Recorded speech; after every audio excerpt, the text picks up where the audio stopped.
You're in your 30s, you're feeling like you're not that excited about your career anymore, and you want to make a change, but you're feeling stuck. I was there, trust me. I transitioned from aviation to digital marketing, and it wasn't easy, but I now feel better than ever. I have a career I love, and I finally feel like I'm doing something that is meaningful to me, that is creative, and allows me to enjoy every single day I have to sit down and work. That is a blessing. And I want the same for you. So today I'm going to share all the steps I took in order to change my career in my 30s, get unstuck, and finally finding true joy in what I do for work every day. Let's do this.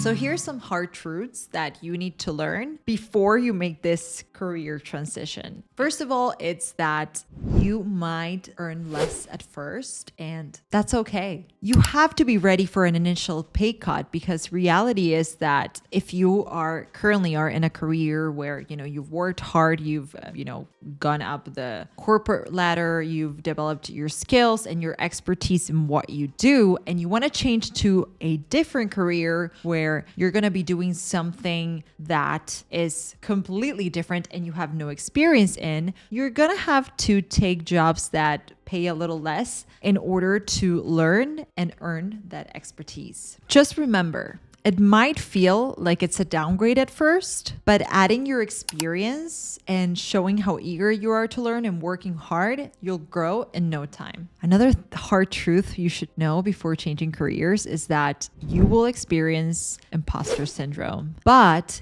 you are more qualified than you think, because a lot of the skills that you currently use at your career that you have right now are transferable skills to any career or most careers that you want to do. So whenever you're feeling like a bit like an imposter, and that's happened to me a lot at first, trust me, just remind yourself of everything that you've done in your previous career and how much value you bring to the table. You're bringing a different point of view. You're bringing all of this experience, and there are things that you're going to be able to use. So just trust. Another hard truth is that it's going to be hard, but staying stuck is harder. And I know it's easier to stay in your comfort zone, but there's nothing harder than waking up every day to have to go to a job that you don't really enjoy, to do something that you don't really like and you don't feel like it fulfills you or is something that you're even remotely interested in. That's worse than having to put a little effort, having to work or study or whatever, a few extra hours every day in order to get to wherever you want to go. Now that I've fully disclaimed the hard truths that you will encounter, let me share a step-by-step guide to finding the right career path. What I struggled with the most when I started thinking about making a career change was knowing what I wanted to change my career into. I had no idea what I wanted to do, and that's really hard because when you lack clarity, you don't know what next step you should take, right? So I always recommend for people to try and journal stuff out. So just write down, take some time and reflect. What tasks of your current job or in your life currently really excite you? What skills do you enjoy using? And what problems do you enjoy solving? There are a few tool recommendations that I'm going to drop in the description below, like Myers-Briggs and whatnot. So I'm just going to drop the link below so it can help you find out more about yourself. Step 2 is leveraging the skills that you already have, because here is something that you have that a lot of people who are just getting started in the job market don't have. And that is transferable skills. You're not starting from zero. For example, in aviation, I developed a lot of transferable skills that I use today in digital marketing, like communication, like leadership, right? Project management, even time management, attention to detail. So these are things that I already use. And me as a 30-something have those skills more developed than someone who just started working, maybe, probably, right? And that's something that you should definitely keep in mind. The next step would be to research careers that interest you. And there are so many different free resources available for you to start looking into different careers. YouTube is one of them. What you're doing right now, watching this video, this is a step that you're taking. And you could also take the same step to research different careers. You could listen to podcasts, look into LinkedIn, see what people are posting about their jobs, about their careers that interest you. I would recommend that you look at job descriptions and check what you like and what you feel would drain you. Jobs are always going to have a thing or two that drain you. Mine does, and it's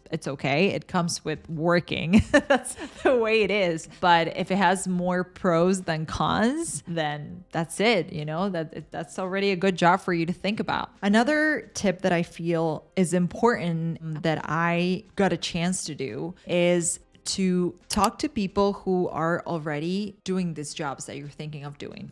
Just pick their brains, ask them questions, not only to find jobs, but like, what does their day-to-day look like? What do they love about their job the most? And what do they like the least? All of these are going to help you form a kind of like an idea of what you would like to do and what you wouldn't like to do. And then at the end of the day, after every talk, journal everything down, write a list, whatever it is, just so you keep a track record of the conversations you're having and you can make an informed decision of what you want to potentially change your career to. Something I would recommend that I didn't get the chance to do because I was laid off during the pandemic. So for me, it was just a matter of going out there, figuring things out and testing, would be to test the waters before you quit your job.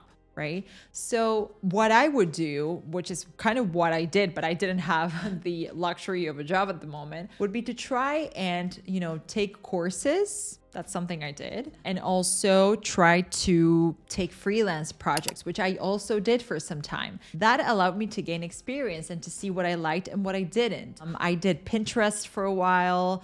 Pinterest management, I didn't like it. SEO and copywriting, I didn't really love that either. I did website design, I didn't love that either. And I then realized that short form content and platforms like TikTok, like Instagram, and any other platform that has short form content are platforms that make most sense to me. And now YouTube as well is something that I'm adding to my toolkit. So yeah, those are things that I found out that I liked, but it wasn't until I did them and until I took courses and learned about them that I truly knew that I liked them or not. And it could be like that for you as well. And it could be with any career. So just start to invest time and a little money in taking courses and see if, it's something that it would interest you. Another step I took was upskilling and getting certified. It would depend on the type of career that you want to do. For me, I found it wasn't like I needed to be certified for digital marketing, but I did earn a digital marketing certification because I felt like it helped with my imposter syndrome. And it taught me in general a lot of things about digital marketing that I had no idea about. So for me, it was a big help, because reality is that we've been made to believe that all careers require degrees, but reality is that not all careers do. That's the truth. Sometimes like a certification or or just a course that teaches you how to do things is enough. If you want to get certified on digital marketing, you can do Google certifications or HubSpot. If you want to get certified in tech, Coursera, Udemy, and for project management, you can do PMP. There are endless opportunities. You just have to find out what you want to do first, and then you move on towards this step of, trying to get certified, because it will take time, effort, and a little money. So yeah, just make sure that you nail the previous steps before getting to this one. And then just do an evaluation of the market and see if you actually need or want a certification. So those were the steps I took. But before ending this video, I want to address some common fears and thoughts that I had while I was going through this process. And the first one was, I am too old. Who's going to hire me? That one was very, very common to pop up in my head. And let me just tell you, it is bullcrap. 30 is still young. So is 40. So is 50. The world has changed. You don't need to be in your 20s. And actually, Personally, I found like it was easier for me to find a job that I loved and that was aligned with what I needed and what I wanted in my 30s, because I already know where my boundaries are. I know what I'm worth, you know? So a lot of the times when I was doing a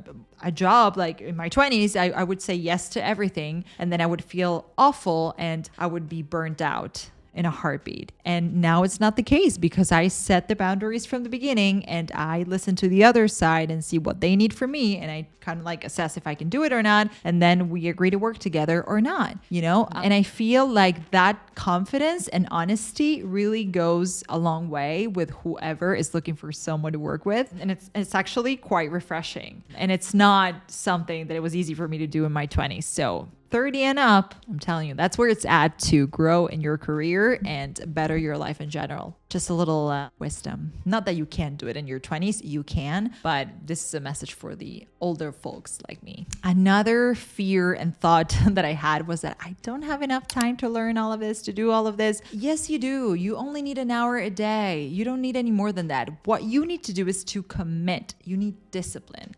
That's all you need. Sometimes you're not going to feel like doing it, but guess what? You need to think of the end goal, which is for you to be happy every day and do something that you really love and not feel miserable like you do at your job now. Another thought I had was, I'm going to have to start from the very bottom. That sucks. Yes, you will at first, but it's so much easier to grow when you're older and you have all these skills that you bring from your past work experience. It is so much easier. It is much easier, trust me. To wrap this up, look, I know change is scary. We've all been there. It's not fun. But as human beings, we were made to adapt. And this is a fast-paced world. You're already adapting as it is because that's the way it works. But if you take action today, you're going to thank yourself tomorrow. So you know what? You're not stuck anymore. You're in transition. Enjoy the process, have fun with it, and look at it with hope